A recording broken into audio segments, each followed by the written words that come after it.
Hi families, நம்ம channel இன்றைக்கி பார்க்க போகிறது உங்கள் வீட்டு பசங்க பாவக்காய்னாலே வெறுக்கிறாங்களா? அப்போது கசப்பே இல்லாமல் இப்படி ஒரு தடவை ட்ரை பண்ணி பாருங்கள். வாங்க எப்படி செய்கிறதுன்னு பார்க்கலாம்.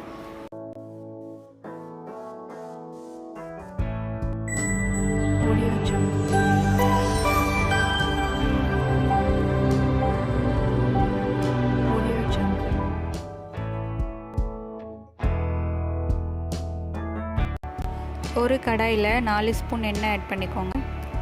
2 ஸ்பூன் கடுகு, சின்னதாக நறுக்கி வச்சுருக்க 4 பெரிய வெங்காயத்தை ஆட் பண்ணிக்கலாம்.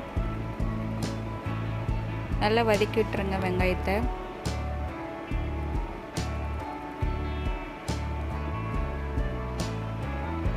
அதுக்கப்புறம் நறுக்கி வச்சுருக்க 3 தக்காளி,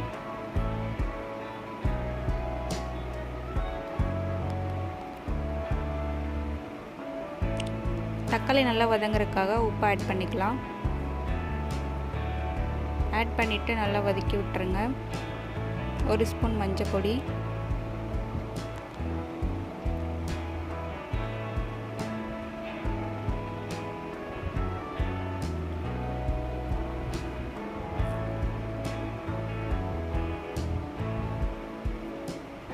அதுக்கப்புறம் நறுக்கி வச்சுருக்க 2 பாவக்காய் ஆட் பண்ணிக்கலாம்.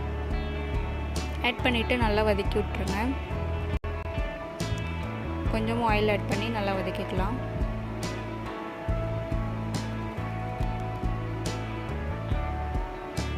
நல்லா வதங்கினதும் வீட்டில் அரைச்ச தண்ணி மிளகாய் பொடி, ஆல்ரெடி நம்ம வேக வச்சு எடுத்துருக்க துவரம்பருப்பு 200 கிராம் அதையும் சேர்த்து நல்லா ஆட் பண்ணிடுங்க. பாவக்காய் சைஸ் பார்த்துட்டு அதுக்கேற்ற மாதிரி பருப்பு ஆட் பண்ணிக்கலாம். தேங்காய் பால் இருந்துச்சுன்னா ஆட் பண்ணிக்கலாம், தேங்காய் பால் இல்லாமலேயும் வச்சுக்கலாம். சேர்த்து கொஞ்சம் தண்ணி ஆட் பண்ணி நல்லா கிண்டி விட்டுருங்க.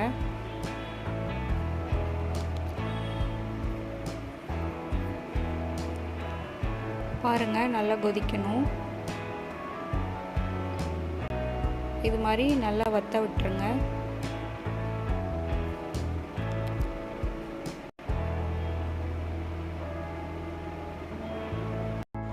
அவ்வளோதான், அருமையான பாவக்காய் பருப்பு கூட்டு ரெடி. இந்த டிஷ்ஷை நம்ம புளிக்குழம்புலேயும் வச்சு சாப்பிட்லாம், இல்லாட்டி வெறும் சாதத்தில் இந்த பாவக்காய் கூட்டை அப்படியே வச்சு கூட சாப்பிட்லாம். இந்த டிஷ்ஷை நீங்களும் உங்கள் வீட்டில் ட்ரை பண்ணுங்கள். பிடிச்சிருந்தா நம்ம சேனலுக்கு லைக் பண்ணுங்கள், ஷேர் பண்ணுங்கள். இன்னொரு டிஷ்ஷில் உங்களை பார்க்குறேன். பாய்.